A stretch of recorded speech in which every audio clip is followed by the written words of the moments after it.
Try to reel your mind back to the days of Call of Duty World at War Zombies. For me, when I think of this, I remember moments of my childhood where I spent countless nights up later than my parents were happy with, playing this game that was insanely repetitive but so addictive. Call of Duty Zombies wasn't just a game, it was an escape from my normal day-to-day, and something that gave me endless fun.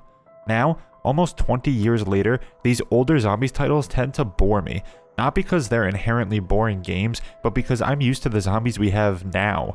Zombies now is packed with loads of more content and gameplay systems than I ever could have imagined the game having back in the days of World at War, and now, World at War feels so simple and straightforward. With all this being said, to me, modern Zombies feels like it's missing the charm that the old games had. Are there just way too many gameplay systems? Well, I wouldn't say it's that simple. In order to get to the bottom of this, we'll have to go all the way back to where it began and analyze all the changes to the gameplay systems that the developers made along the way. This won't include every single change, just the ones that had long-lasting impacts on the series and are consistent with pretty much every release. You'll see what I mean. At its core, COD Zombies is all about survival and resource management. Originally in Nocturne Toten, it was just weapons and points. You could choose to spend your points on opening doors, buying weapons, or buying ammo, and all that was left to do is kill zombies. There wasn't much else to the game, but it was a great foundation. By the end of World at War, many systems were added such as perks, traps, fast travel, wonder weapons, and pack-a-punch. All of these were innovative changes that rewarded players who could survive long enough to utilize these things. They added to the gameplay experience and gave developers different ways to spice up the maps by choosing to add or subtract these systems. Black Ops 1 improved on these things by adding new perks, more traps, and more ways to fast travel maps. While doing so, Black Ops 1 also added some real game changers. Black Ops 1 was the first game to add boss zombies. While World at War introduced Hellhounds, they were not much of a challenge. Black Ops 1 introduced tankier enemies that were truly dangerous to the player and often tricky to take care of.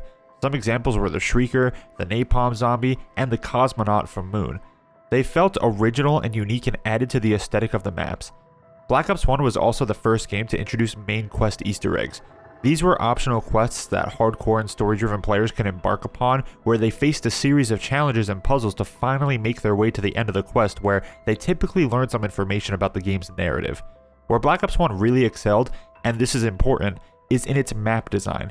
Instead of fixing what wasn't broken and revamping existing gameplay systems, they mostly focused on how they can utilize these systems and new ones they introduced to make each map feel like an extremely unique experience. Every map in that game feels completely night and day from each other, and this trend will continue for some time. Black Ops 2 probably changed the least systemically, but the biggest change was definitely the buildable mechanic. Although Black Ops 1 technically had this in a super rudimentary form, Black Ops 2 took it to the next level. The most notable of this would be the Zombie Shield, an item that became a zombie staple and was essential to players surviving the higher rounds. The shield could be stored on the player's back and would completely protect the player from rear attacks, though it would break after taking too much damage. The player could also put it in front of them to protect them from that direction, though most players never do this. This gave players way more options if they got cornered by zombies, as they would have a few minutes to conjure an escape plan before being swatted down by the undead. This buildable mechanic expanded to other things like wonder weapon creation or upgrades, lethals or tacticals the player could use, or even support items like the Maxis drone. Like Black Ops 1, Black Ops 2 mostly built on what was already existing in terms of gameplay systems, and most players remember the game for its jaw-dropping maps and the unique mechanics within each experience. Black Ops 3 I feel is the perfect balance of having productive and innovative gameplay systems. With that said, I do also believe that Black Ops 3 was the beginning of the mode's downfall in terms of gameplay systems. Not because it had bad systems itself, but because the new systems it did have ended up growing into things it never should have been. Black Ops 3 introduced weapon kits, an outside-of-game tool that was used to put attachments and camos on weapons before you got them in the game. This was mostly inconsequential, as you still started with the starting pistol and the attachments didn't change the effectiveness of the weapons too much. Black Ops 3 also added Gobblegum, a new consumable resource that was similar to perks in that it granted you new abilities, ranging from spawning you a max ammo to granting every perk in the game, but the catch was that it was a one-time use. You could earn as many as you want, but once you use one in-game, you can't get it back without earning or buying more. Yes, you could spend real-life money on them and purchase them, but many players had an issue with this because you had to use what was essentially a gambling system to earn them. That's because you weren't spending money on the gobblegum themselves, you would spend money on a new outside-of-game currency called liquid divinium that you would use to spin for a chance to get anywhere from 1 to 3 random gobblegum depending on how much you had to spend. The method for obtaining them was predatory, to put it lightly, but the mechanic itself was a unique way to spice up the game for the player and potentially turn the tides in their favor in desperate times. Black Ops 3 also added specialist abilities, which were rechargeable, extremely powerful weapons you could use only after unlocking them by completing a side quest. These were awesome as they were rewards for completing a challenge and, for the most part, they were unique to every map, which added to the incentive to play each map individually. Although Black Ops 3 added more than any of its predecessors, none of these new systems took away from the ability for the developers to make every map special and unique. Up until this point, developers used these mechanics to their advantage to enhance the player's experience. Black Ops 4 is really where things started to go downhill. While every map still felt mostly unique, there were a few systems that began to detract from the experience rather than add to it. Black Ops 4 completely revamped how perks worked. Treyarch believed that some of the current perks, like Juggernog and Speed Cola, were crutch perks, meaning that even though there were technically other options present, every player would choose to use the same ones. So, in Black Ops 4, they most notably got rid of Juggernog, Speed Cola, and Double Tap, while also introducing a bunch of new perks to the lineup. Juggernog was now applied by default, Speed Cola would be applied after 4 perks were obtained, and Double Tap would be applied by pack-a-punching your weapon multiple times. They also made it so that now, players could choose the perks they want to spawn into the map with in a new loadout menu, making the uniqueness of the perk machines completely disappear. Every map now had the same 4 perk machines, and they all lacked personality as their design was not at all tied to their effect, and they didn't have unique jingles anymore. Also, the intended outcome never even happened, as most players still used the same 4 or 5 perks in the game. The truth is, unless you manage to make every perk in the game equally useful, which is subjective anyway, there will be some perks that are used by the majority of people. The necessity of perks used to and should be tied to how the maps are designed.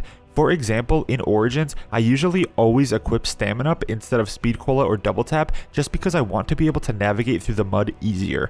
If you wanted additional perks, in many maps, you would have the option to do side Easter eggs that grant you additional perks or perk slots, a feature which also added character to a map. But now that you could choose which perks you want and the gobblegum mechanic carried over to Black Ops 4, this feature is now obsolete and nobody ever does it.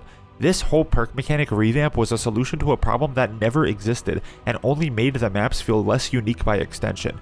Black Ops 4 also carried over the specialist abilities, but now instead of earning them, you just select which one you want in the loadout menu and no maps have any unique ones.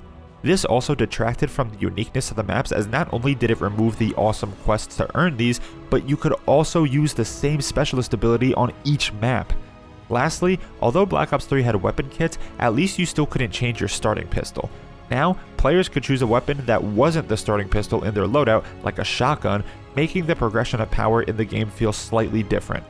None of the changes Black Ops 4 made were necessary. They were all solutions to problems that didn't exist, and the quality of maps began to suffer as a result of them over-promising mechanics changes and poor reception from the community regarding these. Black Ops Cold War is really where the effects of change rears its ugly head. Black Ops Cold War was supposed to be a soft reboot of zombies, and a lot of things were changed. There is some important context here that needs to be discussed before we continue talking about these changes. Black Ops Cold War released in 2020, the year after Modern Warfare saw explosive success with its new Battle Royale mode, Warzone.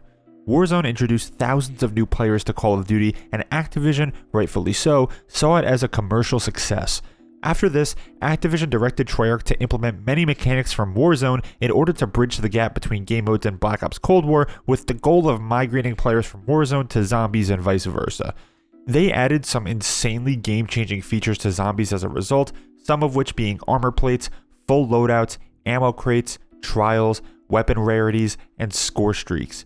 Besides the Warzone mechanics, they also added a crafting table, completely revamped the point system, removed the perk limit, and changed zombies' health and damage scaling.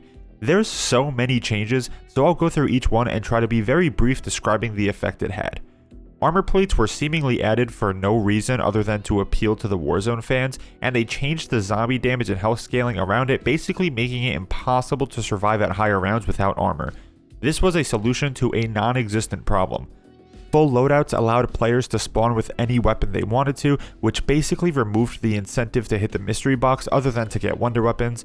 Trials allowed players to complete challenges for rewards, but made side quests to get rewards almost obsolete. Weapon rarities made almost any weapon viable and added an unnecessary dimension to obtaining weapons. Score streaks changed the meta permanently and made the game feel too easy as they could be crafted on demand. I wouldn't mind them being in the game if they were earnable via quests instead of craftable. They were also available in the mystery box, further increasing the bloat in the weapon pool even more than adding rarities for every weapon did. The crafting table made crafting these score streaks possible, along with lethals, tacticals, and self-revives, making resource management less important in the game and completely changing the purpose of quick revive. They changed the point system, so now instead of getting points per bullets hit, you'd only get points for a kill, making it very likely in high rounds that you'll be completely bottlenecked by being unable to kill zombies if you didn't invest the majority of your points early on in improving your weapon. This also made weaker weapons completely useless. The perk limit was completely removed, and they also changed how the cost of perks worked. Since you could just buy every perk you want, instead of the perks having a set price, they would increase in price with every perk purchase. This removed the aspect of the game where you had to be careful about perk choices and made side quests to get perks obsolete. Perks were also changed, so now you could upgrade them outside of the game with yet another currency you could earn on top of the new salvage currency, which you could use to get armor, upgrade your weapon rarity, and buy things from the crafting table. But once you fully upgraded your perks outside of the game, there was no other progression with the perks, though I would argue that perk progression didn't need to exist to begin with. Every change they made in Cold War carried over to every modern zombies title with some tweaks here and there, but for the majority of it, it remained the same. Specialists return, but now they're called field upgrades, and once again, they are not unique to any map. All of these changes were added to fix issues they created, fix non-existent issues, or they were simply just added for the hell of it to appease a fan base which had very little interest in the mode to begin with. Many of these changes baffle me. I didn't even touch on all of them, there are many more, but I couldn't even get to them. Black Ops 7 is about to release, and they had to make a whole separate game mode, Cursed Mode, which contains some classic mechanics, seemingly as damage control because the zombies community is so fed up with the changes. Now that we've discussed the evolution, let's circle back to the original question. Does zombies have too many gameplay systems? Truthfully, the answer is no. I don't think there are too many gameplay systems, but I do think they've made poor choices when choosing what to add and how they add it. I understand that zombies need to evolve, and some of the changes they have made could work fine, but it's like they did it while forgetting that it's for zombies. I don't believe armor should exist. Having the zombie shield would work perfectly fine still, but if we had to play a zombies mode where armor plates exist, why can't they stylize the armor plates to make them look built for zombies? Or why couldn't they change the animation to be more zombies-esque? They are literally just military armor plates. Score streaks and field upgrades are fine, but why can't we just earn them through in-game quests that are unique to the map instead of just handing them to us? Changing the point system was just a poor choice and makes the game more challenging for the average player. Weapon rarities were a huge mistake. I understand that the weapons need to scale with the zombie health, but that's what Pack-a-Punch is for. Just make Pack-a-Punch more powerful.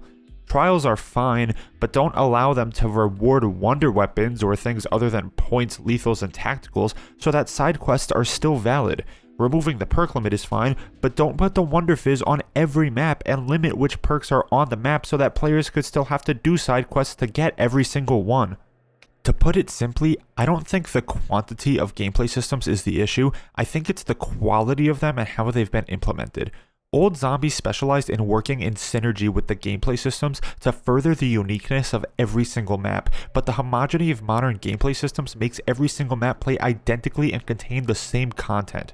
Pretty much everything special from modern zombies comes from the map's atmosphere and main quests. Don't get me wrong, modern zombies is still fun, but it isn't as varied game to game or as captivating as the mode used to be. I appreciate and prefer the increase in content, but it's about doing it properly. That's why when I sit down and play zombies now, I'm not bored since there's so much to do, but the charm of a game that made good choices is lost, and we don't miss old zombies from our childhood just because we're getting old. It's because it's been a while since the mode has made good choices. Thank you all so much for watching. Let me know in the comments if I missed anything and what your thoughts are on this topic. Make sure to like and subscribe so I can bring you more content like this. See you next time.